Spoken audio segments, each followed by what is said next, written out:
मैं डिपार्टमेंट के लिए अपनी जान भी दे सकता हूं सर, लेकिन मैं अपनी ईमानदारी नहीं बेच सकता। I am sorry sir.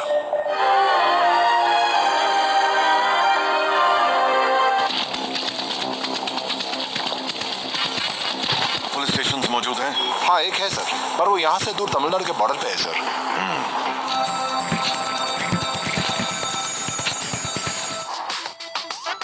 अदालत में अपराधी को बेड़ियां ना पहनाने का सुप्रीम कोर्ट का ऑर्डर है।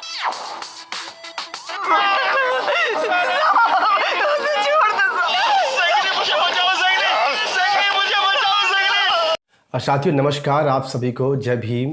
कैसे हैं आप सब लोग? उम्मीद करते हैं कि आप सब लोग अच्छे होंगे। जय भीम फिल्म को लेकर एक विवाद जो सोशल मीडिया पर लगातार आप सब लोग देख रहे होंगे।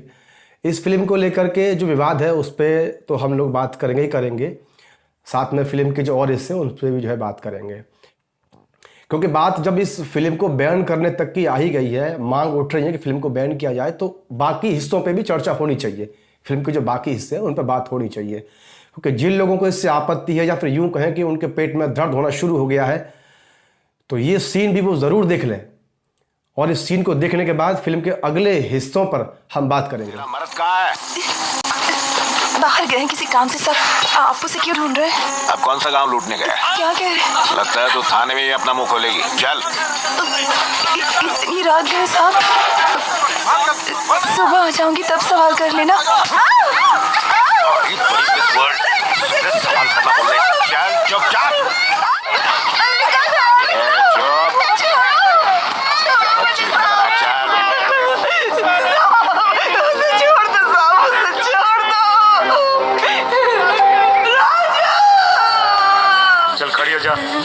खड़ी हो जा। इनमें मर्द कौन है? ये है, ये या फिर ये? अरे बोल ना, कौन मर्द है इनमें? तेरी ये मजाल, तुम मुझे कानून सिखाएगी? एक एक की टांग तोड़ कर रख दूंगा। चल हाथ हटा, मुंह बंद कर। देख ली ना मर्दानगी, देख ली ना। सब ठीक हो जाएगा। खाना चुपचाप खाना खाओ।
तो देखा आपने किस तरह से जबरन चोरी का केस कबूल करवाने के लिए एक विशेष समुदाय को थाने के अंदर किस तरह से टॉर्चर किया गया, कितनी बेरहमी से पीटा गया, यहाँ तक कि महिलाओं को निवस्त्र कर दिया गया। लेकिन फिल्म का विरोध करने वालों का दिल फिल्म के इस हिस्से को देखकर कतई नहीं पसीजा। उन्हें तकलीफ नहीं हुई, लेकिन उन्हें दर्द कहाँ हुआ, उन्हें तकलीफ कहाँ हुई कि फिल्म में हिंदी भाषा का अपमान किया गया है। फिल्म कोई काल्पनिक नहीं है, यह 90 के दशक में केरल राज्य के अंदर हुई एक सत्य घटना पर आधारित है। जैसे कि जिन लोगों ने यह फिल्म देखी है वो सब इस बात से वाकिफ है। तो अब अगले सीन की तरफ बढ़ते हैं। पहले फिल्म का एक और सीन हम आपको दिखाना चाहेंगे जो कि बिल्कुल फिल्म के शुरुआत में दिखाया गया है। इस सीन को समझना बहुत ज़रूरी है, तभी जाकर आप उस सीन को समझ पाएंगे जो इसमें विवादित बताया जा रहा है। देखिए उस सीन को, किस तरह से जेल से छूटने के बाद भी उनकी जाति पूछी जाती है, जो जेल से छूट करके आते हैं और जाति पूछ करके उनको एक लाइन में खड़ा कर दिया जाता है। उसके बाद क्या होता है ये फिल्म का सीन आप देखें, उसके बाद आप खुद समझ जाएंगे। कौन सी जाति का है? परवर जाति साहब। चोरी का केस है? जी हाँ साहब। जा वहाँ खड़ा हो जा। अबे चलना। चल रहे। हाँ। कौन सी जाति साहब? देवर। घर जा। कौन सी बिरादरी का है? जाओ वहाँ खड़ा हो जा। कौन सी जाति है? परवर साहब। जाओ वहाँ खड़े हो जाओ। कौन सा कानून कहता है कि एक आदमी पर एक ही केस लगाओ? हर बकरे पे 2-2 केस ठोक दो, कोई नहीं पूछेगा।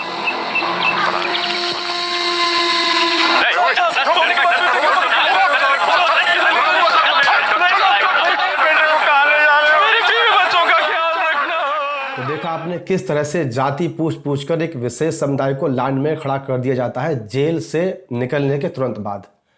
कुछ पुलिस ऑफिसर वहां पर खड़े होते हैं और एक अफसर जो उनसे जाति पूछ के लाइन में खड़ा कराता है वह उनसे मोटी रकम अपनी जेब में रखता है और उन लोगों को उनके हवाले कर देता है। जो निकम्मे अफसर पुलिस में बैठे हुए हैं, जो सही तरह से जांच नहीं कर पाते, सही अपराधी को नहीं पकड़ पाते, उनके हवाले कर देते हैं कि जाओ इन पर जो केस पेंडिंग है आप उनको सॉल्व नहीं कर पा रहे, इनके ऊपर थोप करके इनको वापस जेल में डाल दो। इस फिल्म के अंदर बिल्कुल वही हुआ है। राजा कन्नू का जो किरदार इस फिल्म में है उसके साथ 2 किरदार और हैं। जब ये अफवाह फैलाई जाती है, जब ये आरोप लगाया जाता है कि राजा कन्नू और उसके साथी पूछताछ के दौरान पुलिस से फरार हो गए, दरअसल वो फरार नहीं होते हैं। जो ने वो फिल्म देखी है आप उसको भली बात समझ रहे हैं कि फिल्म के अंदर क्या होता है। तो बात करते हैं उन 2 किरदारों की। वो 2 किरदार इसी तरह से अन्य जेल में पाए जाते हैं। जब प्रकाश राज के द्वारा इन्वेस्टिगेशन की जाती है तो उसमें यही होता है कि वो अन्य जो 2 थे वो अलग जेल में पाए जाते हैं, अलग मुकदमों में, जबकि उन केसों से उनका कोई कहीं भी सरोकार नहीं था। तो यही हुआ था। चलिए अब जो विवादित सीन है उसकी तरफ बढ़ते हैं। दरअसल प्रकाश राज, जैसे कि आपको पता ही है, एक इन्वेस्टिगेशन ऑफिसर हैं। तो जैसे जैसे उनकी पड़ताल इस फिल्म में आगे बढ़ती है प्रेशर आना शुरू हो जाता है, उन पर एक दबाव आना शुरू हो जाता है। और वो किस तरह का दबाव था आप फिल्म का ये सीन देखिए और उस दबाव को महसूस कीजिए। इस केस की वजह से डिपार्टमेंट बदनाम हो गया है। Yes sir. पीड़ित परिवार को कुछ ना कुछ कॉम्पेंसेशन दिला देंगे, बात कीजिए। सॉरी सर, मैं कोई कॉम्प्रोमाइज नहीं करूंगा। डिपार्टमेंट की खातिर अपने उसूलों को भूल जाइए। मैं डिपार्टमेंट के लिए अपनी जान भी दे सकता हूं सर, लेकिन मैं अपनी ईमानदारी नहीं बेच सकता। I am sorry sir. जो मर गया वो वापस नहीं आने वाला। वो लॉकअप में मरा है, इसका कोई सबूत नहीं है।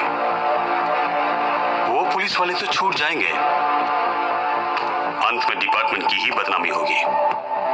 तुम उस गरीब परिवार से उनका हक क्यों छीन रहे हो? तुमसे नहीं होगा तो मैं उनसे बात कर लूंगा। Okay sir. मैंने कुछ बात की है साहब, लेकिन क्या करूं, वो माने जब ना।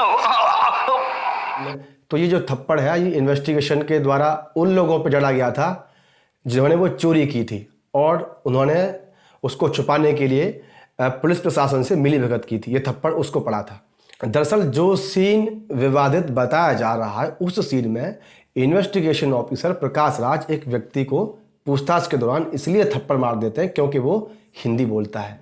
इस पर बहुत लोगों का ये कहना है कि फिल्म में जानबूझकर हिंदी भाषी लोगों को टारगेट करने की कोशिश की गई है। मामला बढ़ता देख प्रकाश राज ने इस पर अपनी प्रतिक्रिया भी दी है। इस सीन के बारे में बात करते हुए प्रकाश राज ने कहा कि जय भीम फिल्म देखने के बाद लोगों को आदिवासियों की पीड़ा नहीं दिखी, उन्हें अन्याय के बारे में नहीं दिखा और ना ही उन्हें उनकी समस्या महसूस हुई, लेकिन उन्होंने देखा तो सिर्फ फिल्म में एक थप्पड़। उन्हें बस इतना ही समझ में आया, यह उनके एजेंडे को उजागर करता है। उन्होंने आगे कहा कि थप्पड़ देखा लेकिन आदिवासियों का दर्द नहीं। उन्होंने आगे बात करते हुए कहा कि उदाहरण के लिए हिंदी पर दक्षिण भारतीयों का गुस्सा उन पर थोपा जा रहा है। एक पुलिस अधिकारी जो किसी मामले की जांच कर रहा है और वो कैसे रिएक्ट करेगा जब वह जानता है कि स्थानीय भाषा जानने वाला व्यक्ति हिंदी बोलना चुनता है ताकि हिंदी में बोलकर पूछताछ में चकमा दे सके। कुछ लोगों को थप्पड़ वाले सीन ने परेशान कर दिया है क्योंकि स्क्रीन पर प्रकाश राज था। ऐसे लोग अब से ज़्यादा नग्न दिखाई देते हैं क्योंकि उनकी सोच सामने आ गई है। अगर आदिवासी लोगों का दर्द उन्हें झकझोर नहीं पाया तो ऐसे कट्टरपंथियों पर रिएक्ट करने का कोई मतलब नहीं है। तो अभिनेता प्रकाश राज की प्रतिक्रिया के बाद अब आपको बता दें कि इस पर विवाद किस तरह से है।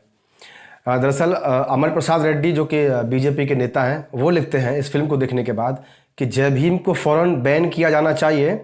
मुझे यकीन है कि किसी ने भी इतनी घटिया फिल्म नहीं देखी होगी जो हमारी पुलिस को खून पीने वाले अत्याचारी के रूप में दिखाती है। अब इनके ट्वीट के बाद बहुजन एक्टिविस्ट और वरिष्ठ पत्रकार दिलीप मंडल लिखते हैं कि अगर जय भीम फिल्म बॉलीवुड में बनती तो टीचर मैडम और वकील चंदू का इश्क ज़रूर होता और दोनों पेड़ के चारों ओर घूम घूम कर नाचते। आखिरी सीन में वकील चंदू थाने में घुसकर 2 दर्जन बेईमान पुलिस वालों को अकेला पीटता। तो ये था फिल्म को बैन कराने की मांग करने वालों को वरिष्ठ पत्रकार दिलीप मंडल साहब का जवाब। M.K. स्टालिन जो कि केरल के मुख्यमंत्री हैं, उन्होंने भी ये फिल्म देखी है। फिल्म को देखने के बाद उन्होंने अपनी जो प्रतिक्रिया वो भी जाहिर की। उन्होंने कहा है कि फिल्म में आदिवासी समुदाय की जो पीड़ा है उसको मैंने महसूस किया और मेरा दिल भर आया। आपने फिल्म देखी है तो आपकी प्रतिक्रिया हम ज़रूर चाहेंगे, और यदि आपने फिल्म नहीं देखी है तो आपसे यही गुजारिश करेंगे कि एक बार फिल्म को ज़रूर देखें। इस वीडियो पर आपकी क्या प्रतिक्रिया है और जो फिल्म को बैन करने की मांग उठा रहे हैं वो कितनी जायज़ है, इस पर आपकी क्या प्रतिक्रिया है, हमें इसका इंतज़ार रहेगा। तो इस वीडियो में बस इतना ही, मिलेंगे और किसी और वीडियो में, और कामना करते हैं कि आप स्वस्थ रहें, अच्छे रहें। और एक बार फिर से मेरी रिक्वेस्ट है कि इस फिल्म को एक बार आप ज़रूर देखें। फिल्म आपको आपके इतिहास की ओर ले जाएगी और आपको पता चलेगा कि आप समाज का कौन सा हिस्सा है।